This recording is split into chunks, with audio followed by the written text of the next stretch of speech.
Faleminderit, së pari një falënderim të veçantë për Ministrin e Shëndetësisë dhe Kryetarin e Komunës së Tetovës, bashkë me Bankën Botërore që treguan sinqeritetin e veçantë për këtë projekt 74 milion për Spitalin Klinik të Tetovës.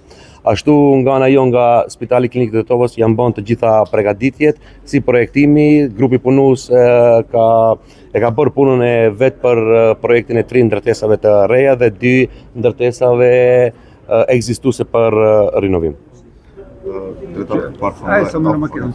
Znači, hvala mnogo za Ministerstvo za zdravstvo i gradonačelnikot i Svetskата banka što беа тука, покажа искрено за овој проект 74 милиони за клиничка болница Тетово, од каде ние како клиничка болница сме направиле тим и сме го направиле проектот за 3 нови објекти и за 2 нови постоечки објекти за реновирање. Drejtora, përfundoi procedura e punësimit e vendimeve, ishin procedurë që zgjati pak sa çfarë ndodhi. Tani ne para 3 ditëve lajmëruam se ka diçka të re në Spitalin Klinik të Tetovës, kështu që besoj se javën tjetër do kemi një pres konferencë para juve, që do jetë një ditë historike për Spitalin Klinik të Tetovës.